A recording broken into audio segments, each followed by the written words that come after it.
Hi guys, we wanted to do a quick video on how to fill out the Adult OHV Education permit for the state of Utah. Every adult after January 1st, 2023 has to go online and take this safety course. We're going to film it, see what it's all about, and we're also going to buy a couple out-of-state stickers so we can ride down there. We have a few events coming up, including a couple rides with some OEMs. So we want to make sure we have all of our ducks in a row before we head down there. Just figured we'd show it to you and see how it's all done. First, you go on to recreation.utah.gov. Once you get logged onto that site, it's pretty straightforward. Looks like you just click on this button to start the course.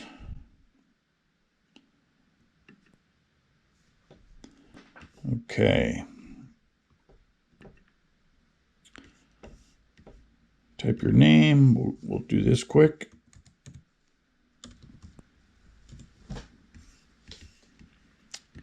Email address.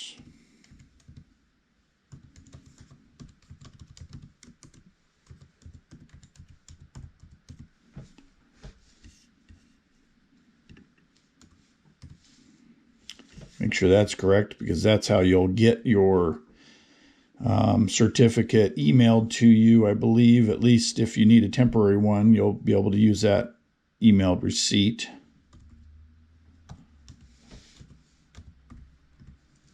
Same goes if you're getting a out-of-state OHV sticker. You can use your emailed receipt as your proof until your stickers come in the mail.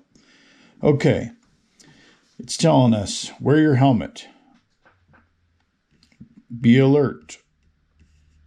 It's illegal to drive an OHV while under the influence of alcohol or drugs. Illegal to drive an OHV while under drugs. It's illegal to operate or passenger with an open container. That's a good one, of course.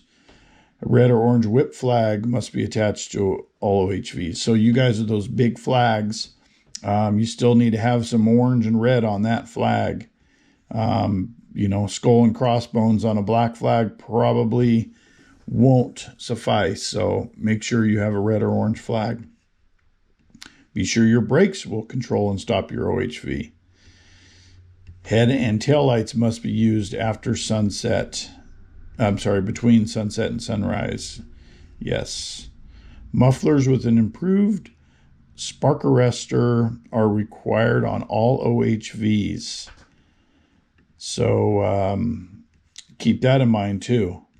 Must have an approved spark arrestor. Okay. We're gonna say we watched that video. We're actually gonna watch it. We'll probably fast forward it for your sake though. It's 30 seconds long.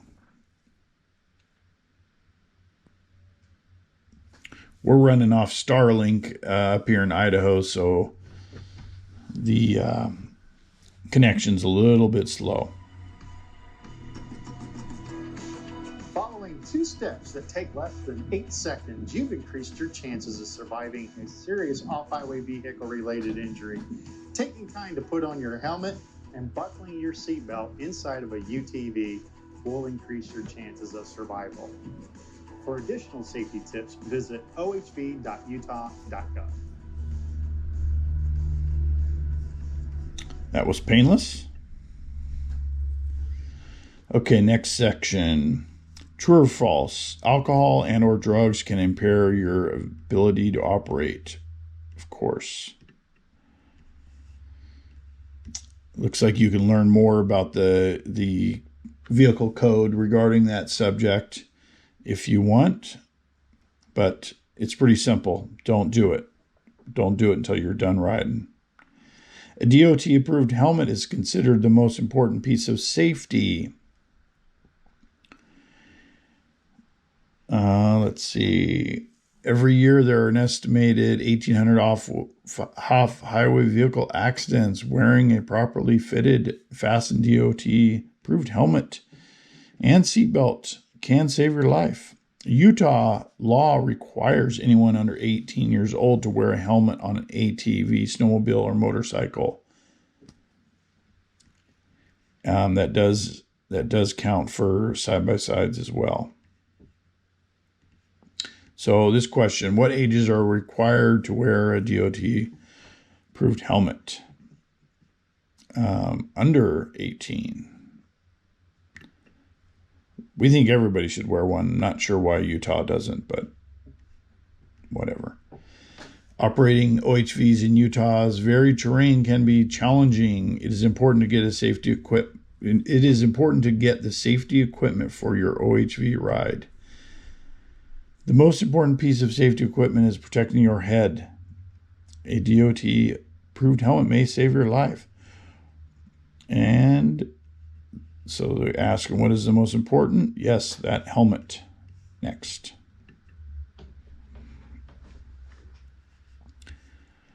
Okay. In order for kids under the age of 18 to obtain a youth OHV certificate and legally operate an OHV, they must meet what requirements? Let's see. Youth riders can only operate with a driver's license. Youth riders must be at least 8. Youth riders must be able to comfortably and safely reach all controls. A parent or guardian must operate at fore and butt. Let's go back up to the top. It gives you the answer here. Utah law allows anyone under 18 years of age to operate an OHV on public lands if they are able to reach and operate each control necessary. So, they don't care how old you are, as long as you can easily, comfortably, and safely reach all controls. Some states are different. Most manufacturers all encourage people to be at least 16 and have a license, but that's not the case in Utah. All right. Practice fire safety. Spark arresters are required on all off-highway vehicles. And we read that earlier, so true. There is a section for safety equipment if you want to read further. Okay, so let's read the first paragraph. While riding on designated routes, it is important to notify other oncoming users of how many OHVs are in your group. Yes, with the hand signals, that's always a good idea. Each operator is responsible to signal how many are following behind them.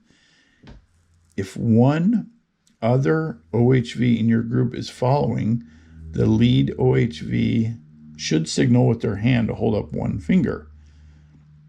The rear OHV operator should signal with a full closed fist, saying they are the last in the group.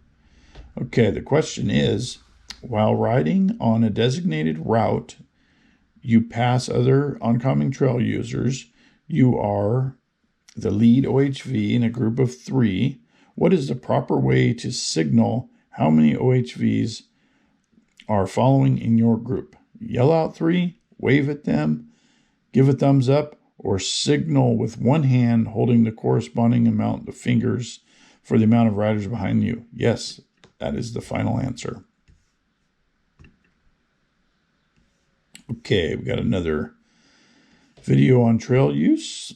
Let's watch that real quick.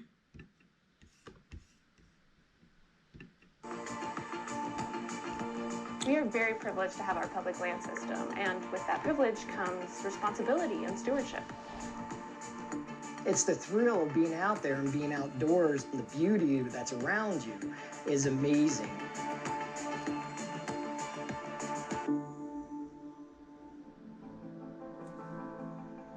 It's very important to stay on the trail or on the road. We have very unique biological soil crust, and any impact that we have on that creates these really long-term damages. And being very careful to let people pass in a way where you're not creating resource damage beyond the road is critical in an area like this.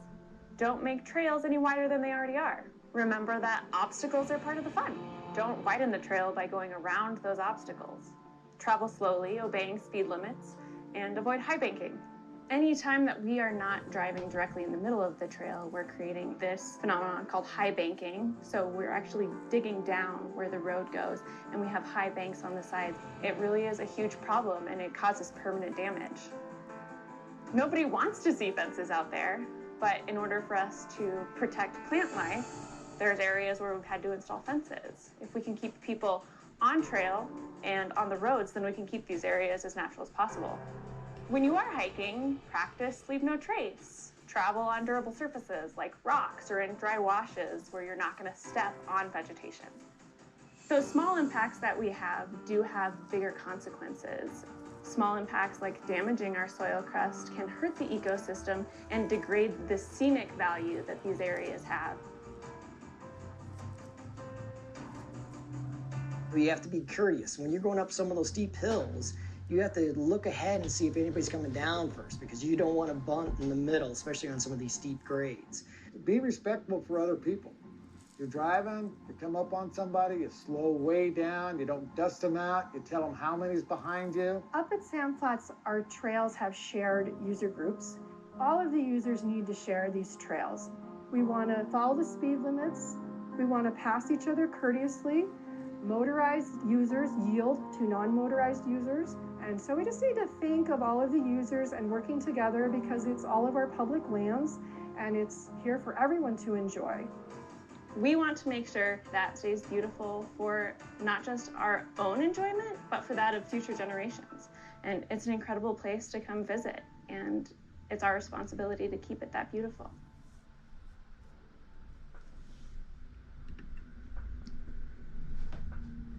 We're at the next section.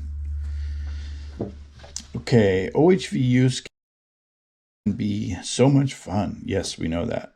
We all have a responsibility to make sure this fun activity remains responsible and respectful.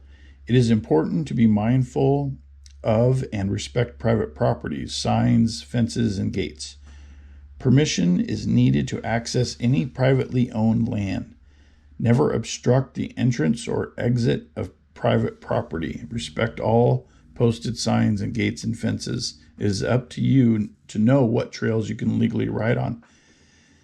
Yeah, another thing along with that is don't block the trail. If you're parked waiting, for other people to catch up or something, pull to the side a little bit so other people can get by. That's kind of a pet peeve of ours. People stop to block the trail. Okay, so an OHV operator may not ride on private property. Okay, let's go back here. Okay. Operate an OHV on privately owned land other than person, firm, or corporation which you have permission. You may not obstruct an entrance or exit to private property. You may not tear down, mutilate, destroy signs. You may not tear down, deface, or destroy any fence. All of the above. This is an easy one. Don't be a jerk. This is pretty simple to know your trail, know where you're at. Don't ruin other people's property. Okay, now number 8. You're on a ride with friends. You have a 62-inch wide side-by-side and come to a gate that signifies, that states the trail open to 50 inches or less, so an ATV trail. What do you do? Find another route as your machine does not fit the requirements? Or do you go around the gate? Do you remove the gate so you fit? Do you cut down trees to make it easier to go around? No, you turn around and find another route. Utah has an estimated 80,000 miles of public trails designed for OHV use. That is wonderful. It is your responsibility to know where you can ride. Check with your local land management agency for open trail use and maps. Remember, ride on designated trails. So the question is, where may you operate an off-highway vehicle in Utah? Anywhere my machine can take me? No. Design designated wilderness, definitely not. Interstate and freeways, heck no. Areas, roads, or trails posted by a sign controlling a mapping resource, or all of the above. So it's this area. That is your correct answer. Let's see if we can get this one without reading their paragraph. True or false? An owner of an OHV may not operate or give permission to operate cross-country on public land not designated for that use. Okay, an OHV owner may not operate cross-country. That is true. You cannot operate cross-country unless it's an open area. Having the right trail information is the best practice when you plan your OHV ride. We have many land managing agencies that provide OHV recreation. All of these entities can provide trail information and mapping resources for your OHV ride. So the question is, which of these agencies can provide information on where you can ride your off-highway vehicle in the state of Utah? U.S. Forest Service? Yes. BLM? Yes. Utah Division of Outdoor Recreation? Yes, of course. City and county, they may have some information. Let's go with all of the above. Okay, here's our friends at Tread Lightly. Looks like they have a video. Let's watch that.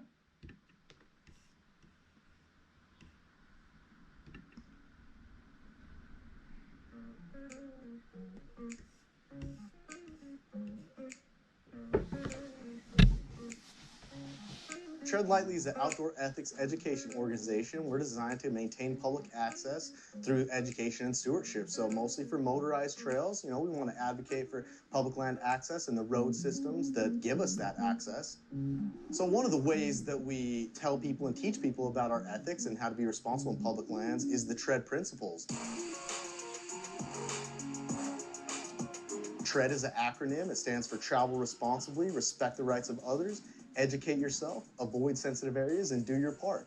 If people practice those principles, you'll have better opportunities to recreate in public lands and more beautiful places to enjoy.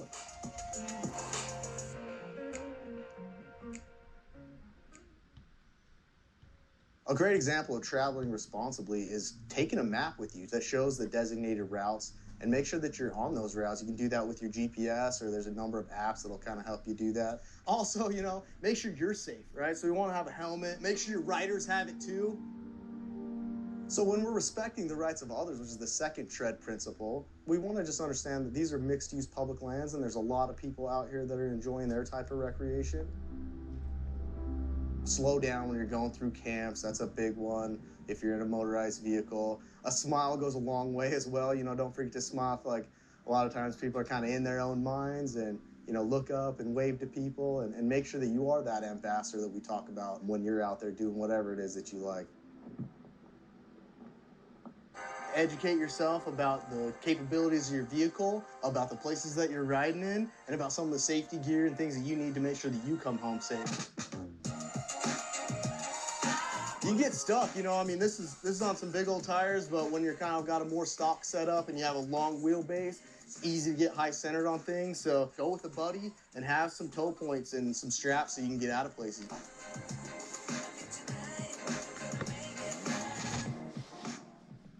Out here in the West, we have a lot of sensitive habitats like cryptobiotic soil. It's real important that we're aware of what that is. Avoid those places the best you can. By doing that, that maintains our trail access through those places that have sensitive habitat. All right, guys, we're on Do Your Part. This is the last of the TREAD principles. Grab your trash bag, take a minute, pick up some of the trash that you see out here, and trust me, that goes a long way. Thanks, man. Appreciate you. You can find other ways that you can give back to public lands at treadlightly.org. Remember to follow the TREAD principles, travel responsibly, respect the rights of others, educate yourself, avoid sensitive areas, and do your part. We'll all continue to have public land access for years to come. Stay safe, have fun. We'll see you guys out there on the trail. Okay, back to the questions. Okay, why should you not go around puddles of water on the trail? It causes trail widening. Yes, it does. It can damage your OHV. No, OHVs are made for it. It slows down your trip. You can get over it. There's nothing wrong with traveling around the water. Yes, there is something wrong with it. So don't go around puddles. Slowly go through them and enjoy your ride. Getting a little muddy is all part of it. Okay, let's check out this one. While operating an OHV, it is important to be respectful on private and public property. When legally passing through a gate on a trail, you should close the gate even though it was open when you found it. Leave the gate open for others to access the trail easier even though it was closed. Cut it down so you can pass through easier next time. No. Leave the gate in the condition where you found it, opened or closed. Yes, that is the proper one. If you see a gate, open it, and then when you get through, close it back up. If it's already down, leave it down. Those gates are for to let cattle roam, and it's up to the ranchers to open and close that gate when necessary. Leave it as you found it. That's the motto. Okay, Utah is a very unique state with many different types of ecosystems and habitats, from dry deserts to alpine forests. That's that 80,000 miles of trails, goes through all of that cool terrain. Each of these ecosystems have dedicated areas that need to be protected in order to make sure they can thrive. Avoid sensitive areas like meadows, lake shores, wetlands, and streams. Yes, those areas are considered roadless unless, that there is a trail signage forcing you to go through those areas. So true or false, riders should avoid driving in sensitive areas. Yes. Okay, tread lightly. By knowing the laws and regulations of different areas you are riding, and by taking a skills course, that's tread lightly. Vehicles that are allowed in one area may not be allowed in another. Make sure you know your limitations of your vehicle. Know where you can legally ride by obtaining a map. Okay, yes or no, can you ride your OHV in a designated wilderness?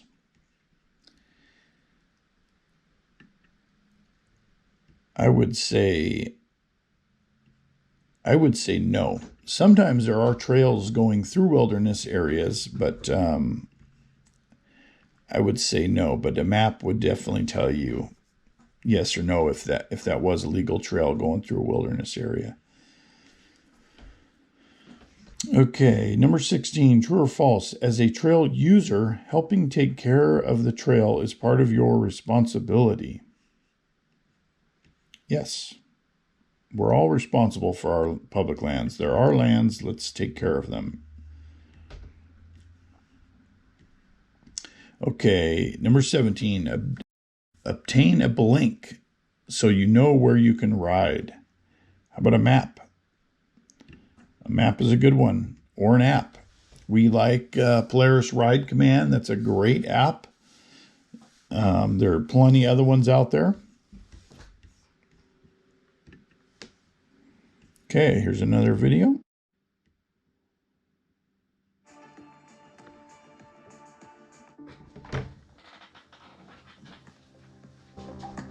Anytime you're traveling in a natural area, you want to leave what you find, but also take out everything that you brought in with you. Things like human waste and all of your trash need to be packed out when you leave an area like this so that we can keep the pristine value of the land. Even if you're driving by and you see somebody else's soda can that they left on the side of the trail, it'll take you 2 seconds to stop, pick it up, throw it in your cooler. That way we can keep our trails clean and keep them beautiful for years to come. Number one thing you can do is pick up your own garbage and take it out with you. It doesn't hurt to bring an extra bag with you and just carry out all your garbage with you. We got the special soil out here. We got the biocryptic soil, which is awesome. That's what keeps Moab green. We are in a desert, but it does get green, and we want to keep it that way. We want it beautiful and cool. We want our plant life to stay, and we want our animals to stay. You destroy that, and things disappear. There's nothing worse than to be out in the desert on a beautiful summer day to see the white flowers in bloom, but realize they're not white flowers. The white paper, yeah, it's usually toilet paper or, even worse, baby wipes, and it's a big problem that's happening in the backcountry. We need to bring a Ziploc bag or a wag bag and pack all that stuff out. Our bacteria levels in the soils here are next to none, so things don't decompose like they do in the forest or in any other environment. If you bring it into the backcountry, please bring it out. So hiking with your dog is a big plus. There are a large number of trails to take your dogs on in this area. It's recommended that you take a leash with them and keep your dog in control the whole time. And just like human waste, pack out your dog's waste. At many of the trailheads, there are dog waste bags, but sometimes they're not. So make sure you do have yours. And then don't leave those on the trail. Take them out with you. So pack it in, pack it out.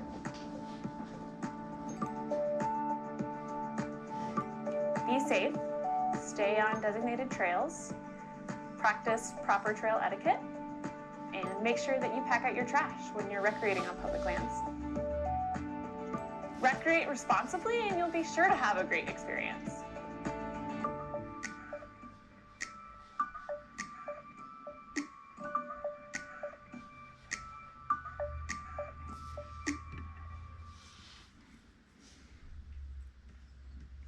Okay, back to the questions. Number 18, how can you make sure you are leaving the trail better than you found it? Pick up trash, of course. Stay on trails. That's a good one. Leave plants and wildlife alone. Use spill kits. Yeah, all of the above on that one.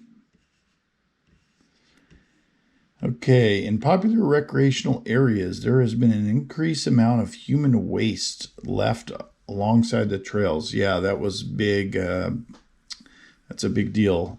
More people are using the areas, and there's not as many facilities to accommodate all the people. So you do need to pack it in and pack it out. So here's the question. What are 2 ways to manage human waste and toilet paper while on the trail?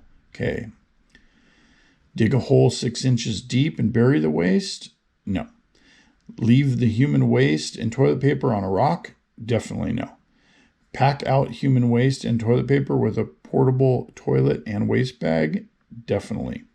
Let someone else pack it out? No. Okay.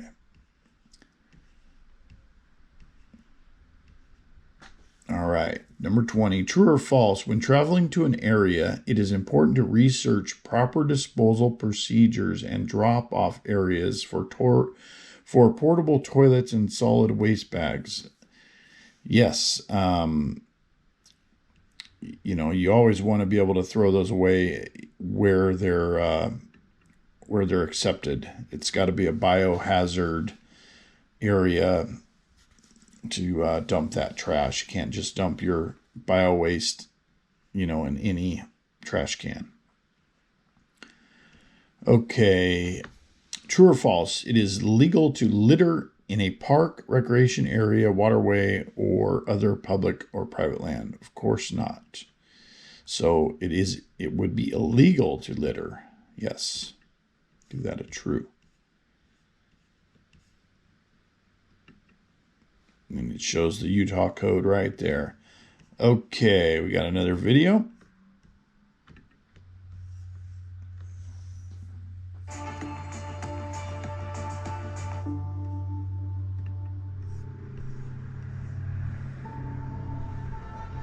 Utah is unique in that you can take these off-highway vehicles in through town and you can drive directly to trailheads. It is a privilege to be able to drive on public streets. A couple things you want to keep in mind is that you want to make sure that your vehicle is street legal. In Utah, we're required to have license plates Insurance, we're required to have turn signals, a horn, and we don't want to lose that privilege. It is clear that many communities today are receiving more complaints about UTV and ATVs. The reality is it's simply a function of volume.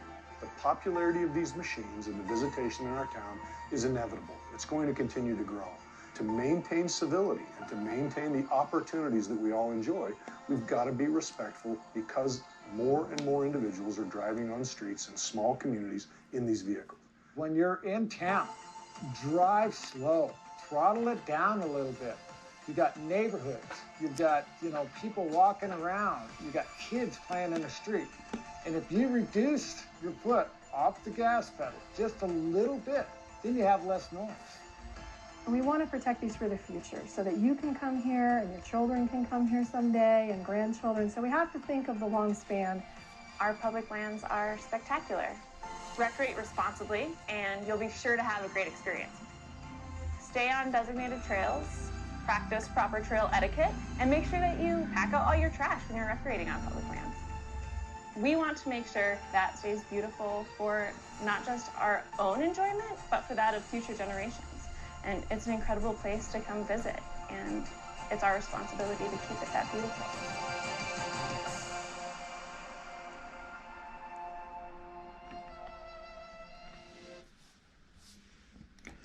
Okay, back to the questions. Number 22, which of the following are some elements required for your OHV to be street legal in Utah? A speaker system? Definitely not. Street legal registration and a license plate? Yes. Valid driver's license and vehicle insured? Yes. Rear mirrors, headlight, horn? Yes. Muffler and emissions control system in good working order? Let's say yes. Okay. Number 23, how do I drive my OHV in town courteously? Obey speed limits? Yes. Drive quickly to minimize time in neighborhoods? No. Reduce sound by avoiding rapid acceleration? That's a good one. Play loud music? Definitely not. Be conscious of your route choice. Avoid residential neighborhoods, especially at night. Yes, nobody wants to hear a loud UTV going by their bedroom window in the middle of the night because you came back from the trail late. If possible, choose to trailer to the trailhead. That's a good idea as well. It's becoming more and more mandatory, especially in places like Moab. Okay. Here's the one about non-resident OHV permit. Allows you to drive on designated OHV trails. A non-resident operator whose machine is registered for authorized highway use in another state can be operated as street legal in Utah if that state reciprocates a Utah street legal OHV on the other state's highways. The non-resident operator who is reciprocal to Utah will need to have a Utah's required equipment before you can operate street legal. Okay, so the question is true or false? Purchase of a non-resident OHV permit means I can legally drive on streets and highways. False. Your machine has to adhere to Utah's rules, not just yours. So let's see here. Number 25. True or false? Sound, including the frequency and vibration of an OHV, can be heard inside neighbors' homes and bedrooms located near the roadway. Yes, it can. So go slow, ride quiet. Okay, number 26. Driving at higher speeds in neighborhoods is not recommended because it increases the total sound output of the machine, making them louder. It definitely does that. It is unsafe as it increases the stopping time. Yes, of course. It is against the law to go over this posted speed limit. Yes. So this is an all of the above. Okay. It looks like we're getting close to the end. Do we have any wrong? It says submit. We got a couple yellows over here. I'm not sure if that means we got one wrong or not. We're just going to submit and see what happens. Yes. Form is not ready to submit. Okay, let's go back to these yellow ones. So it looks like we may have gotten this one wrong. We're going to read it again. Type 1, 2, 3 OHV vehicles may be modified to become street legal and operate on designated public roadways. Street legal OHVs have many of the same safety equipment requirements as a regular motor vehicle on the roadway. These requirements are to keep users of these roadways safe. Okay, which of the following are some elements required for your OHV to be street legal? Okay, so the muffler doesn't seem to be a requirement. This little red thing is telling you which one is good. You have not selected the correct answer below, so please try again. But we did select the correct one. Okay, so it's number 23 is maybe the one that's wrong here. Oh, we forgot to select this. Be conscious of your route choice. Avoid residential areas. That was just an oversight. We knew that one. Okay. Let's go up to Utah Highway Vehicle User Impact and see which one we got wrong. Number 19. So the 2 ways to manage human waste. So it looks like they are okay with you digging a hole 6 inches deep, bury the waste and your toilet paper. Okay. So we have both of those selected. We're good to go on that section, it looks like. Let's go back up to this section. It's kind of like an open book test for a subject everybody is familiar with, but they don't know the exact rules and laws. So here we go. Number 5, it looks like we have wrong. True or false? A spark arrestor is not a required piece of equipment on an OHV. So false is the right answer. A spark arrestor is not required. Okay, of course. So it is required. So that statement is false. Looks like we have them all. Go double check this section. Looks good. They're all green over here to the left. And let's submit.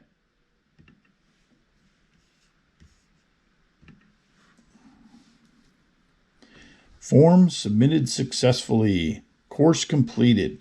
Please carry a copy of the OHV course certificate while you're riding your OHV in Utah. And we can also download one.